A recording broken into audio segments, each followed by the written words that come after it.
Alors, bonjour, voici la correction de l'exercice 50, page 320. Donc voilà, j'ai tapé le programme comme ils nous l'ont demandé. Petite remarque, pour moi, lorsqu'on tape leur programme, il ne marche pas, puisqu'il y a ici, on tombe sur une probabilité de la face 4 égale à 0,5, ce qui est totalement faux, puisqu'elle doit être de 0,25. Donc la modif qu'il faut faire, c'est ici. Donc voilà, je vous le passe en couleur. Donc voilà, c'est ici, vous devez faire la modif au niveau de ce else en fait.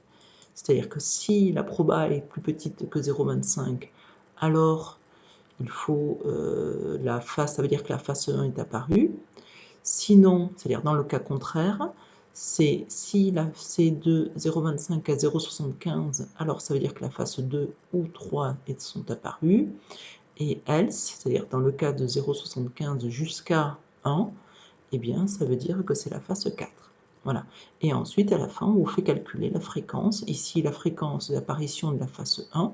Ici, la fréquence d'apparition de la face 2 ou 3. Et ici, la fréquence d'apparition de la face 4. Voilà. Et bien sûr, on retourne F. Alors, je valide mon programme, je génère la version exécutable. Et ici, alors comme souvent, il faut d'abord essayer pour des valeurs sympathiques, donc on évite d'essayer son programme pour 1 million de valeurs. Excusez-moi. On évite d'essayer pour 1 million de valeurs. Donc par exemple, on teste pour 10 valeurs pour voir ne serait-ce que s'il n'y a pas d'erreur. Attendez, pardon, excusez-moi. Il faut taper Echevard et je vais faire pour n égale à 10, c'est-à-dire 10 lancers. Voilà, mon programme tourne, manifestement, il n'y a pas de bug. Alors, bien sûr, les valeurs ne sont pas fines, elles sont très grossières.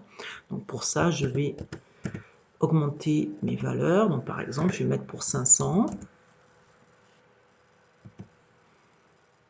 Ici, je m'aperçois que pour 500, je commence à avoir du 0,254, 0,512 et 0,23. Donc on est pas mal. Donc on va se lancer. On va faire pour...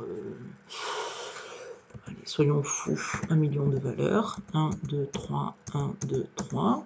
Hop, ça ne met pas à mettre très très longtemps. Là, j'ai bien 0,25. Ici, donc si j'arrondis à 1 millième, on a quasiment 0,25, 0,5 et 0,25. Voilà, à vous de jouer.